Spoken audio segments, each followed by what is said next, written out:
Manoj ji, PC करने के पीछे का मुख्य उद्देश्य क्या है? और पीसी करने का मेन उद्देश्य था कि हम लोगों का एक कार्यकर्ता आपस में जो हम लोगों के जितने अभी तक मेंबर हैं उन सबों के साथ ये एक मीटिंग थी कि कैसे हम लोग जन सुराज को धरातल तक पहुंचाएं।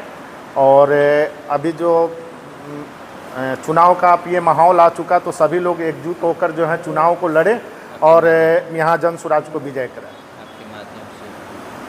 सर, ये देखा जा रहा है अभी कि जन सुराज में हर एक प्रत्याशी का सम्मेलन हो रहा है।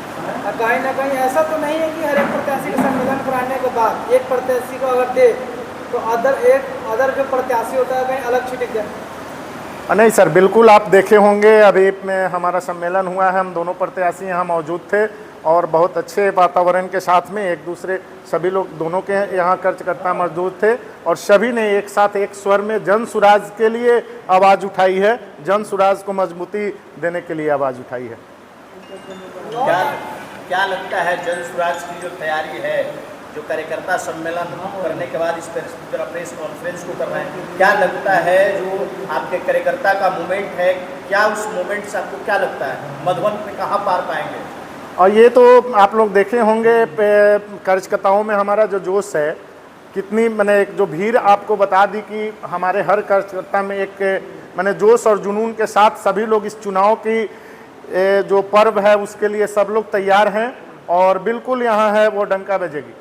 सर, चुनाव की बिल्कुल फुर्ती है और अभी तक आपकी पार्टी कैंडिडेट घोषित नहीं की है सर। एक महीना समय बिल्कुल 1 से 2 दिन में कैंडिडेट की घोषणा हो जाएगी और डजेंट मैटर की कैंडिडेट की घोषणा हम लोग जन सुराज को धरातल से मतलब ज़मीन से ज़मीनी स्तर से तैयारी करके चले हैं और इससे कोई फ़र्क नहीं पड़ता है कि कैंडिडेट की घोषणा आज हो या कल हो या परसों हो, कोई फ़र्क नहीं पड़ता है। हम लोगों की तैयारी बिल्कुल ज़मीनी स्तर पे है और कोई भी प्रत्याशी आए बिल्कुल हम लोग सब कोई सारे कार्यकर्ता जो हैं बढ़िया रूप से एक तैयार बैठे हुए हैं और हम लोग एकदम सारी पार्टियों का यहाँ जवाब देंगे। क्या लगता है जिस तरह से नीतीश कुमार ने हर महिलाओं के अकाउंट में 10,000 रुपये जो डाल करके एक तरह की पॉलिटिकल जितने भी लोग हैं उनका आरोप है कि नीतीश कुमार ने सरकारी पैसों से वोट खरीदने की एक नया जरिए को खोजा है, तो क्या लगता है वो 10,000 रुपये आपके भी विधानसभा में लगभग महिलाओं की आई है, तो क्या लगता है ये महिलाएं क्या जन सुराज की तरफ मूव करेगी, क्या करा पाएंगे आप?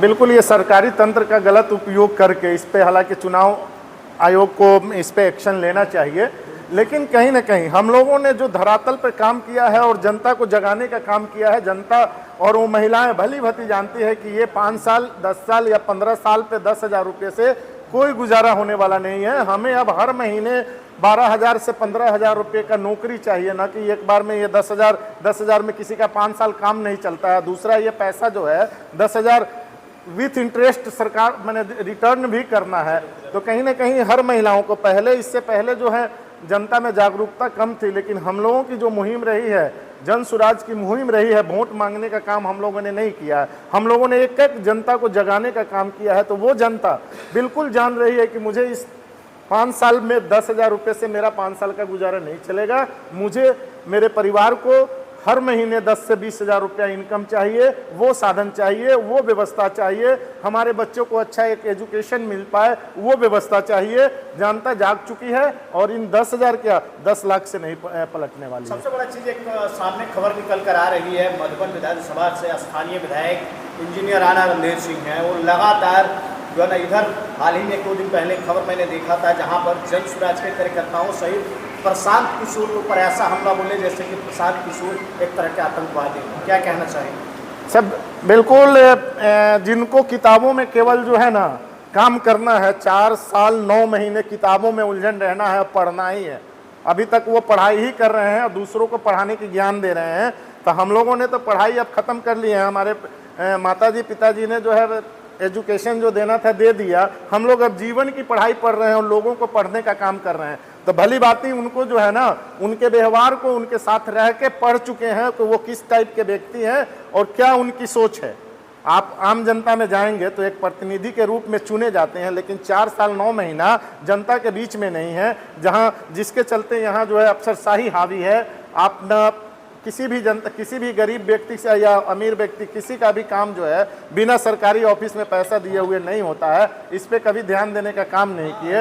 एक विधायक होते हुए केवल जो उनको रोड, सड़क, नाली, गली, इसके अलावा लोगों को कैसे रोजगार मिले, कैसे हमारा क्षेत्र डेवलप हो और कैसे यहाँ हर बच्चों को एक एजुकेशन प्राप्त हो, इस पे उनका कहीं ध्यान नहीं जाता है। केवल ध्यान जाता है कि कैसे मैं ज़्यादा से ज़्यादा रोड बना लूं और ज़्यादा से ज़्यादा उसमें से कमीशन वसूल लूं। रोडें जो हैं उनके रीजन में बनती हैं, लेकिन रोड कमीशन का भेंट चढ़ जाती है, जहां इतना ना ज़्यादा कमीशन पे होता है कि ठेकेदार जो है मजबूरी में रोड को वहां गड़बड़ रोड बनाता है। और ये रोडें जो 7 साल, 8 साल, 10 साल चलनी चाहिए, वो रोडें 3 साल और 2 साल में ही रोडें पुनः जो है जहां से शुरू होती है वहीं रोड पहुंच जाती है। विकास की गंगा बहुत अच्छा उस रोड पे बहना शुरू हो जाती है गड्ढे के रूप में। विगत दिनों में सर जो खासकर बिहार में जो भारी बारिश हुई है, इसके किसानों को काफ़ी फसल का क्षति हुई है, क्या कहना चाहेंगे इसके लिए? बिल्कुल, उन किसानों के साथ बहुत बड़ा मेरा सहानुभूति है और बड़ा ही गलत समय पे बारिश हुआ, जिस समय धान की कटनी होनी थी। काफ़ी लोगों का नुकसान हुआ है। एकदम हम लोग चाहेंगे कि इस पे जो 10,000 रुपये दिए गए हैं ना, उसके जगह इन किसानों के दुख को समझना चाहिए था। इन जो हमारे अन्नदाता हैं उनके दुखती रब पे हाथ डालनी चाहिए थी और इनको मुआवजा, मैं अभी भी सरकार से मांग करूंगा कि इनको उचित रूप से मुआवजा मिले। जन सुराज कोई कार्यकर्ता वर्तमान विधायक को आरोप लगाया कि मधुबन विधानसभा क्षेत्र में कोई काम नहीं, सिर्फ भ्रष्टाचार हुआ है। तो विधायक साहब ने उन्होंने जवाब दिया कि वो लोग एक किताब छपवाया है, उस किताब को जाकर वो पढ़े, जनसुराज की तरफ इशारा करके किताब पढ़े, तो पढ़ेंगे तो समझ में आएगा कि हमने क्या काम किया। यानी उनका सीधा सीधा कहना है कि वो लोग अनपढ़ है। बिल्कुल सर, अब जो है ना, वक्त किताबों की नहीं है, प्रैक्टिकल की है। पढ़ाई का जो अंत होता है वो प्रैक्टिकल होता है। तो आपको जो फील्ड में उतारा जाता है ना, किताब छापने के लिए नहीं, प्रैक्टिकल के लिए आए। मैं चैलेंज करता हूं और चले मेरे साथ फील्ड में। मैं एक एक गांव का भ्रमण किया हूं, उस गांव की स्थिति को देखे। उन किताबों को छोड़ दे, किताब तो छाप देंगे, कुछ पढ़े लिखे व्यक्ति पढ़ लेंगे, आम जनता से वो किताबें दूर रहती है, आम जनता तक पहुंच नहीं पाती है। आम जनता तक पहुंचने का काम करिए ना, किताब की बात छोड़िए और धरातल पे आइए। किताबों में तो आप चले जाइए, पटना बैठ के बहुत बड़े बड़े लाइब्रेरी में पढ़ते रहिए ना, जिंदगी तो पढ़ते पढ़ते बीत जाएगी। लेकिन अब कुछ प्रैक्टिकली उतरिए, फील्ड में उतरिए, लोगों के दुख को पढ़िए, लोगों के समस्याओं को पढ़िए। अब किताब पढ़ने की बारी नहीं है। मैं रिक्वेस्ट करता हूं कि अब आपने मुझे जो पढ़ना है मैंने पढ़ लिया, अब लोगों को पढ़ने दीजिए, मुझे उन लोगों के दुख को पढ़ने दीजिए, आम जनता के दुख को पढ़ने दीजिए। चले जाइए आप यहाँ पे दलित बस्ती में, आज से 70 साल पहले जो स्थिति थी आज वही है। वहाँ लोग ऐसे जीवन जी रहे हैं जिसको वास्तव में नर्क कहा जाता है, वो जिंदगी वहाँ जी रहे हैं। आपने कहा है कि किताबों में विकास, आइए ना मेरे साथ, चलिए मैं उन चीज़ों को दिखाता हूँ। आप किसी भी यहाँ मुसहर बस्ती, दलित बस्ती एक बार घूम के तो देख लीजिए। अगर आपके अंदर में दिल है, हृदय है और मानव है, तो आप उनके दुख को समझेंगे कि किस स्थिति में रह रहे हैं। जिस दुख की समझने की बात कर रहे हैं कि आम जनता ने पिछले कई वर्षों से पिताजी सहित उनको भी मौका दिया है। अगर इतने सालों में अगर आपके अनुसार अगर आम जनता की दुख को नहीं समझ पाए, तो क्या आपसे ये जनता अपेक्षा रखते हैं कि वो समझ पाएंगे आगे अगर मौका मिलती है? बिल्कुल, मौका मिलेगा तो मैं समझूंगा। और मैं कह रहा हूँ, मैं आप लोगों के साथ कह रहा हूँ, आप लोग भी इन चीज़ों को रिकॉर्ड कर ले। अगर उनको दुख को दूर नहीं किया गया तो अगर मैं उस जगह पे आ जाता हूँ तो मैं उस दुख को दूर नहीं करता हूं, तो उस जगह पे मैं नहीं बैठूंगा।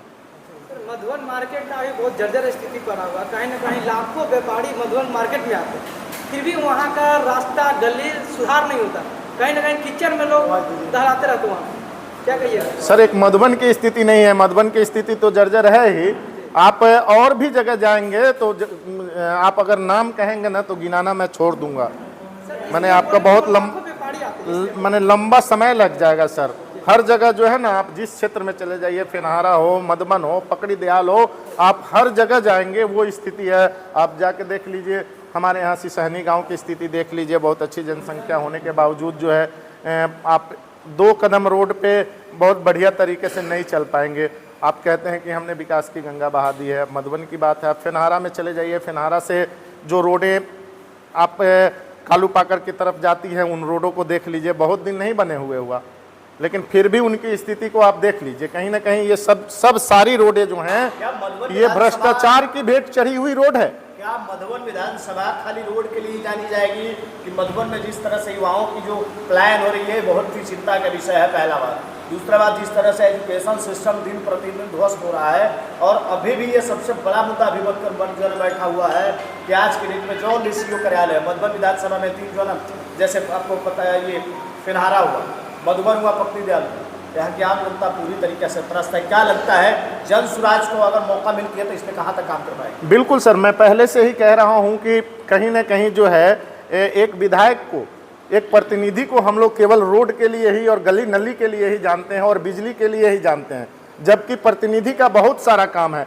आप एरिया का डेवलपमेंट ले लीजिए, बैंकों से टाई अप करके युवाओं को रोजगार की बात कर लीजिए, स्कूल की व्यवस्था ठीक करना ले लीजिए। अभी आप एक बहुत बड़ी, और चलिए याद पड़ा इसी माध्यम से कि आप एक विधानसभा के किसी भी हॉस्पिटल में चले जाइए। कुछ दिन पहले माननीय जी बड़ा एक फ़ोन पे अपने आप को डायलॉग दे रहे थे, जब उनके परिवार की बात हुई और उनके परिवार के एक व्यक्ति वहाँ अति होते हैं तो 10 साल में एक अच्छा सा डायलॉग देते हैं। अच्छा लगा मुझे उनका ये डायलॉग। लेकिन आप उठाइए और किसी भी, आप स्वास्थ्य केंद्र में चले जाइए, उप स्वास्थ्य केंद्र में चले जाइए, वहाँ जो है एक बहुत अच्छी व्यवस्था जानवरों के लिए हो चुकी है और कुछ जुआड़ियों के लिए हो चुकी है। दिन भर वहाँ बैठ के लोग जुआ खेलते हैं और कुछ जो है आवारा पशु वहाँ पर बैठ के उस उप स्वास्थ्य केंद्र और केंद्र का भरपूर मजा ले रहे हैं। सबसे पहले विधानसभा प्रभारी है सर, क्या लगता है एक प्रभारी के नाते जन स्वराज की क्या स्थिति रहेगी इस मधुबन विधानसभा में? जन स्वराज की बहुत बेहतर स्थिति रहेगी। जन स्वराज इस बार मधुबन विधानसभा में परचम लहराएगा, क्योंकि हम लोगों ने देखा है कि अंडर करेंट पूरी विधानसभा में, गांव-गांव में जाकर देखा है, गली मोहल्ले में गए हैं, वहां जनमानस में एक बदलाव की इच्छा है और उस बदलाव को इस बार जन स्वराज पूरी करेगी और जन स्वराज के प्रतिनिधि यहाँ चुन कर आएंगे। ये वादा मैं करता हूँ। अगर मान लीजिए कि नवंबर के 22 तारीख को अगर सरकार बननी है या रिजल्ट होनी है तो जन स्वराज के पक्ष में होगी, ऐसा मेरा मानना है। धन्यवाद।